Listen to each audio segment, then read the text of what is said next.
ایک مایوسی ڈیموٹیویشن کے میں رکھتا ہوں آپ کے سامنے جو ایگزیکٹ ہمیں کچھ سوال بھی آئے. ایک تو یہ والا ہے جو آپ نے بہت خوبصورتی سے بیان کیا. ایک ہے شیخ کہ ایک بندہ سیٹ ہے, کیریئر میں سیٹ ہے, ہر چیز میں ہے, اچھا اسٹوڈنٹ ہے اور اچھی یونیورسٹی سے پڑھ رہا ہے, لیکن وہ جو پرسنل سنز ہیں, جو گناہ ہیں, وہ کر کر کے یعنی توبہ بھی کی پھر دوبارہ ہو گیا. تو وہ لوگ یہاں تک کہتے ہیں کہ جی ہمارا نا اب نماز بھی پڑھنے کا دل نہیں کرتا, کیونکہ ان الصلاۃ تنہی عن الفحشاء والمنکر. تو وہ کہتے ہیں کہ اب ہمیں نا نماز پڑھ کے بھی ریگریٹ ہوتا ہے کہ یار ٹھیک ہے پڑھ تو لی, لیکن کون سا چھوٹ جانا ہے اس سے گناہ, اللہ معاف کرے. ایسی سوچ آتی ہے کہ جب میں نے دوبارہ اسی گناہ میں چلے جانا ہے تو پھر اس کا بھی کیا فائدہ. تو یہ تو میرے خیال بہت بڑا وسوسہ ہے کہ ایک وہ اچھی چیز کر ہی رہے ہیں, شیطان اس سے بھی ہٹا رہا ہے. اس پہ میں چاہوں گا ضرور آپ تبصرہ کریں. اس مائنڈ دیکھیں سے جی, بات یہ ہے کہ دو دشمن ہمارے ساتھ لگے ہوئے ہیں. ایک دشمن ہے جو اندر ہے انسان کے, صحیح, وہ ہے انسان کا نفس. ان النفس لامارۃ بالسوء. بالکل جو نفس ہے وہ ہمیشہ آدمی کو گناہ کی طرف لے کے جاتا ہے, برائی کی طرف لے کے جاتا ہے. صحیح, الا ما رحم ربی, سوائے اس نفس کے جس کے اوپر اللہ کی رحمت سبحان ہے. اچھا, باقی تو لے کے جاتے ہیں.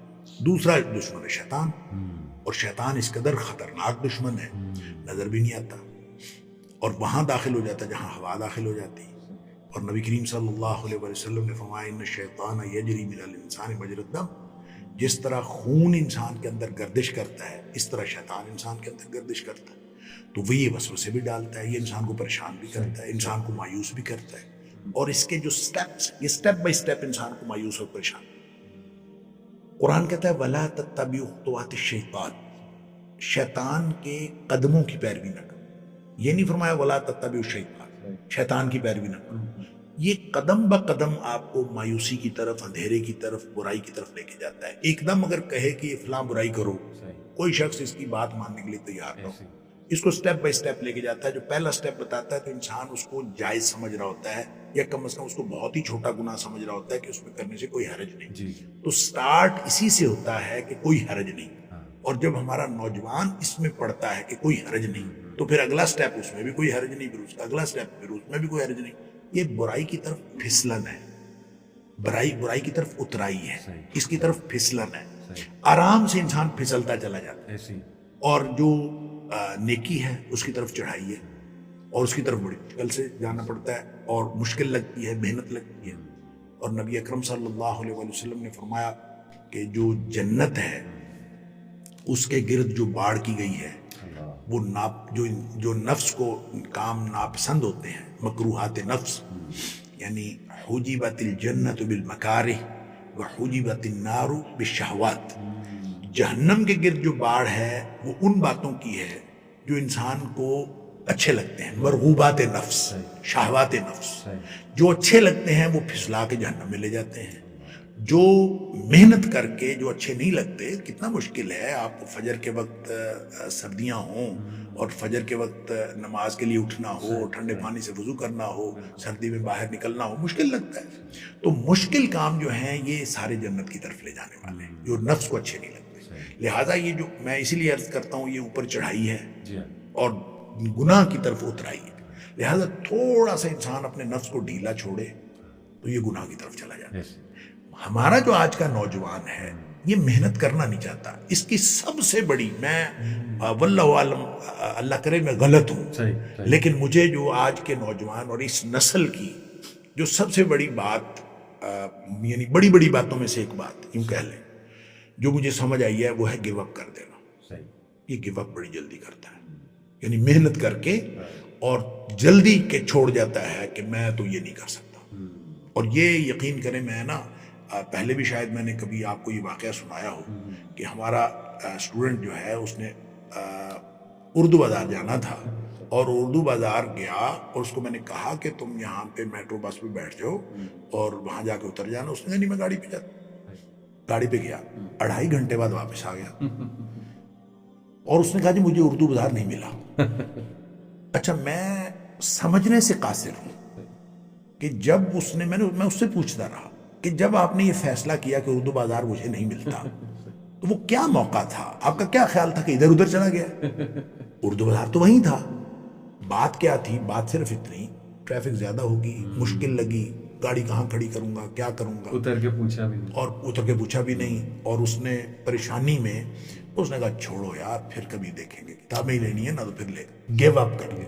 تو یہ جو گیو اپ کر دینا ہے مشکلات کو دیکھ کر, حالات کو دیکھ کر, یہ جو گیو اپ کر دینا ہے, یہ ہمارے اس نسل کے اندر آیا کہاں سے واللہ عالم. لیکن میں اس کو لنک کرتا ہوں کارٹون کے ساتھ. جو کارٹون نسل ہے نا, یہ ان کو گیو اپ کر دینا, کارٹون سے ان کی مینٹیلٹی ڈیولپ ہوئی ہے. اور کارٹون کے اندر آپ دیکھتے ہیں کہ پورا سین جاتے جاتے ایک دم ختم ہوتا ہے, اور پھر وہ جو مر چکا ہوتا ہے وہ دوبارہ زندہ ہو جاتا ہے, اور جو ختم ہو جاتا ہے وہ پھر ٹھیک ہو جاتا ہے. یعنی ایک ایسی نسل تیار ہوئی ہے جس کو پتہ ہے, ذہن سازی ہوئی ہے کہ جو ہی آپ گیو اپ کریں گے تو ونس اگین سٹارٹ ہو جائے گا, تو نو پرابلم. تو وہ زندگی کو بھی اسی طرح لیتے ہیں جیسے کارٹون چل رہا ہے, اور یہ گیو اپ کر دیں گے دین واٹ, ہم پھر سے شروع کر لیں گے. یہ میرا خیال ہے, واللہ عالم, ہو سکتا ہے میں نے تو عرض کیا کہ شاید میری بات غلط ہو, بلکہ اللہ کرے میں غلط. نہیں بالکل صحیح. اور مجھے یہ لگتا ہے کہ اس کے پیچھے کارٹون ہے, اور کارٹون نسل ہے, گیمز ہیں, ہر چیز ہے. ہر چیز کے اندر آپ اس کو ریسٹارٹ کر لیتے ہیں, اور ایک دفعہ اس کو آپ ختم کر کے, فیل ہو کے, ناکام ہو کے آپ اس کو دوبارہ کر لیتے ہیں. لہٰذا مینٹیلٹی ایسی ڈیولپ ہو گئی ہے کہ کوئی بات نہیں, کسی موقع پر اگر نہیں ہوتا تو گیو اپ کر دے, دوبارہ کر لیں گے. ڈیورسز بھی اسی لیے, ساری چیز دوبارہ سٹارٹ. زندگی جو ہے وہ کوئی اہمیت رکھتی ہی نہیں ہے, ہر چیز دوبارہ ہو جائے گی, بیوی بھی دوبارہ مل جائے گی, نئی شادی کر لیں گے, کوئی بات نہیں, پھر معاملہ ہو جائے. یہ جو ایک نئی نسل کے اندر یہ چیز ہے, اس نے پھر یہ کیفیت, یہ ذہنیت بنائی ہے کہ اب وہ گناہ تو چھوڑنا نہیں ہے, وہ تو مجھ سے چھوڑا جانا نہیں ہے. گیو اپ ہے نا اس میں بھی مشکل کی طرف نہیں جانا.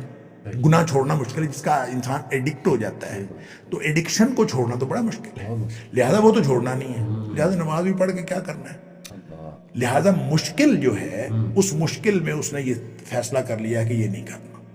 اور اب چاہے کوئی کسی بھی فیلڈ میں کوئی کام کر رہا ہے, واللہ عالم, مجھے یوں لگتا ہے کہ یہ ایک اجتماعی سائیکی ڈیولپ ہوئی ہے, اور یہ مختلف طرح کے حالات اور مختلف طرح کے جو براٹ اپ ہیں, اور براٹ اپ میں ہم دیکھتے ہیں کہ چاہے کوئی نیک بچہ ہے اور چاہے کوئی برے ماحول میں پیدا ہوا ہے, اور جو جہاں بھی براٹ اپ اس کا ہوا ہے, کارٹون تو ایک ایسی چیز ہے جس کو ہم بے ضرر سمجھتے رہے ہیں, اور بے ضرر سمجھ کے مائیں جو ہیں بچوں کو کارٹون لگا کے دے دیتی تھی. اب تھوڑا تھوڑا شعور ڈیولپ ہو رہا ہے کہ اب بہت سارے والدین اپنے بچوں کو سکرین سے دور رکھنے کی کوشش کرتے ہیں, اور میں سمجھتا ہوں یہ بڑی اچھی اویئرنیس ہے. اگر یہ لوگوں میں شعور آ گیا ہے تو بچوں کو جتنا زیادہ سکرین سے دور رکھیں گے, امید ہے انشاءاللہ کہ اس کے پازیٹیو اثرات بچوں کے اوپر ہوں گے, اور جب یہ نوجوان بنیں گے تو ان کے اندر وہ والے پرابلمز نہیں ہوں گے جو ہم اس وقت اپنے نوجوانوں کے اندر دیکھ رہے ہیں. بالکل ٹھیک شیخ, بہت اہم آپ نے بات کی, گناہ چھوڑنا نہیں چاہتے. اصل میں شیخ میں نے بھی کچھ کورسز کرائے اس پہ, ایڈکشنز پہ اور گناہوں کے اوپر, تو وہ جب میں نے سلوشن خود بھی دیکھا اور دوسروں کو بھی پریزنٹ کیا تو واقعی بڑا مشکل سلوشن. ساری یہ ڈٹرمینیشن مانگتا ہے, یہ ڈٹرمینیشن مانگتا ہے, یہ عزم مانگتا ہے, اور یہ عزم کے ساتھ اس کو اپنے آپ کو قابو کرنا مانگتا ہے. اور وہ جو قابو کرنا ہے, چاہے ایک قدم اٹھانا ہو, اوپر کی طرف اپنے ایک قدم ہی اٹھانا ہو تو بڑا زور لگتا ہے. وہ زور لگانے کے لیے یہ نسل تیار نہیں ہے, یا نسل نہ کہیں یا ہمارا نوجوان کہیں, یہ تیار نہیں ہے وہ زور لگانے کے لیے. لہٰذا یہ کہتا مجھ سے نہیں ہوتا.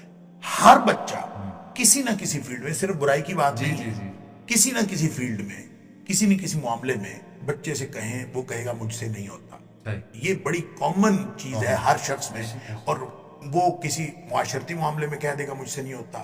بچی جو ہے وہ شوہر کے ساتھ لڑ کے بیٹھی ہوئی ہے, اس کو کہیں, وہ کہتی میں نے مجھ سے نہیں جایا جاتا, مجھ سے نہیں رہا جاتا. What does it mean? نہیں رہا جاتا. یعنی پہلے جو بچیاں جاتی تھیں سسرال, تم کو کہا جاتا تھا بھی جیسا بھی ہے اب یہ تمہارا شوہر ہے, تو فرشتہ تو کہیں سے ہونا نہیں. لہٰذا پہلے یہ تھنکنگ ہوتی تھی کہ جیسا بھی ہے ہم نے گزارا کرنا ہے. شوہر کے پاس بھی وہ یہ سمجھتا تھا کہ اب یہ بیوی ہے میری, اس میں, اور نبی پاک صلی اللہ علیہ وسلم کا فرمان بھی یہی ہے کہ آپ کو اگر 99 خرابیاں نظر آتی ہیں تو کوئی ایک تو خوبی ہوگی اس میں, تو اس خوبی کو سامنے رکھیں. تو اس سے پہلے تھنکنگ, اگر پازیٹیو تھنکنگ ہو تو آدمی یہ سوچتا ہے, وگرنہ پھر اگر 99 خامیوں پر آپ نگاہ رکھیں گے تو نتیجہ وہی نکلے گا کہ میں تو اس کے ساتھ نہیں, مجھ سے نہیں ہوتا. یہ جو مجھ سے نہیں ہوتا, مجھ سے رہا نہیں جاتا, مجھ سے سسرال نہیں رہا جاتا, وہ کہے گا میرا اس کے ساتھ گزارا نہیں ہوتا.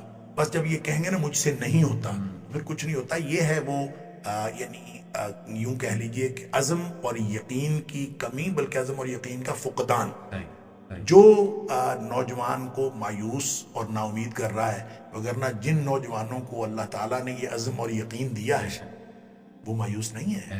اور جب ہم بات کرتے ہیں نوجوانوں کی تو یہ اوور آل ایک بات ہے، اور ایکسیپشنز آر آلویز دیئر. بہت سارے نوجوان بہت اچھے، بہت نائس اور بہت محنتی اور اپنے آپ کو بڑا ٹھیک راستے پہ لے جانے والے، لیکن یہ ہم ان کی بات کر رہے ہیں جن کے سوالوں کے بارے میں آپ نے بات کی. اس کا مطلب یہ بہرحال نہیں ہے کہ ہم سارے نوجوانوں کو یا ساری نسل کو اس طرح کہہ رہے ہیں. بالکل ٹھیک. شیخ کچھ لوگ یہاں تک بھی بات کرنے لگے ہیں، اب میں کچھ لوگ کو یہ کہتے سنا ہے کہ یہ دور جو ماڈرن لائف ہے یہ ایک ہم دجالی سویلائزیشن اور دجالی تہذیب کا حصہ ہیں، تو کہتے ہیں کہ اس میں جو ہے نا وہ بچنا اب ممکن رہا ہی نہیں ہے، اور شاید وہ دور آنے والا جو پہاڑوں کی طرف جانا، اور پہاڑوں سے مراد یہ لیتے ہیں کہ بالکل آؤٹ اسکرٹس میں چلے جاؤ اور آرگینک لائف اپنی گزارو، سمپل لائف اپنی رکھو، اور کم سے کم جو ہے نا یہ انٹریکشنز. جیسے میں آپ کو مثال دیتا ہوں، کل میں فیملی کے ساتھ DH آیا، یہ قریب ہی ہے، وہاں سے ایک ریسٹورنٹ میں ہم چلے گئے. میں ایسے اوائڈ کرتا ہوں لیکن بس فیملی کے ساتھ میں چلا گیا، 5-6 ہم لوگ تھے. شیخ وہاں ہر دوسری گاڑی لینڈ کروزر گزر رہی ہے، اور وہ آڈی، اور پھر وہ فارچونر. تو یقین کریں کہ میں افیکٹ ہوا. میں رات کو آیا، میں نے میزان بینک کی ویب سائٹ کھولی ہے، میں نے دیکھا آج کل لیز پہ کون سی گاڑی اچھی مل سکتی ہے اسلامک لیز پہ. یقین کریں میں رات کی ریسرچ کرتا تھا. اس کے بعد یہ ہے ماحول کا فرق. مجھے ایک دم احساس ہوا میں کیا کروں. اللہ نے 2 گاڑیاں دی ہیں، اچھی چل رہی ہیں الحمدللہ، ٹھیک ہیں. آپ کو معلوم ہے کہ نبی اکرم صلی اللہ علیہ وسلم نے اس کا کیا علاج بتایا؟ جی آپ نے فرمایا کہ دنیا کے معاملے میں اپنے سے نیچے والے کو دیکھو، پھر شکر گزاری کے جذبات پیدا ہوں، اور دین کے معاملے میں ہمیشہ اپنے سے اوپر والے کو دیکھو. اس سے جو ہے آپ میں یہ احساس کمتری پیدا ہوگا کہ یار میں تو دین کے معاملے میں بہت پیچھے ہوں، مجھے اور زیادہ کرنا چاہیے، اور جو قوت عمل کو تحریک ملے گی. لہٰذا اتنا شاندار نفسیاتی فارمولہ ہے کہ آپ کو فوراً دیکھیں. شیخ سعدی کے بارے میں کہا جاتا ہے کہ ان کے پاؤں میں جوتا نہیں، تو دل میں شک، دل میں شکوہ آیا اللہ سے. پاؤں جلے نا جب تپتی ریت پہ، تو دل میں شکوہ آیا کہ یا اللہ جوتا ہی نہیں دیا، تو جوتا ہی تو دے دیتا، میں ننگے پاؤں جا رہا ہوں. تو آگے اللہ تعالیٰ نے ایک آدمی دکھایا جس کے پاؤں ہی نہیں تھے. جب وہ دیکھا تو پھر شکر پیدا ہوا کہ یا اللہ تیرا شکر ہے مجھے پاؤں تو دیے ہیں. تو اصل میں بات صرف اتنی ہے، آپ اپنے سے نیچے والے کو دیکھ لیں، اسی وقت شکر کے جذبات.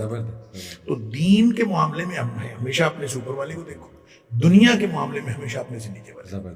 جب آپ کو یہ ہو کہ مجھے گاڑی اچھی نہیں دی تو وہ بھی دیکھ لیں جن کے پاس گاڑیاں ہیں ہی نہیں، وہ بھی دیکھ لیں جن کے پاس موٹر سائیکل بھی نہیں، تو فوراً آپ کو اچھے جذبات پیدا ہوں گے، اچھے خیالات پیدا ہوں گے، اور شکر کے جذبات پیدا ہوں گے. تو شیخ یہ جو لوگ کہتے ہیں کہ نہیں یہ ماڈرن لائف میں بندہ مایوس ہی رہے گا تو آؤٹ اسکرٹس پہ چلے جاؤ اپنی سمپل، آپ کو کیا لگتا ہے وہ دور آ گیا؟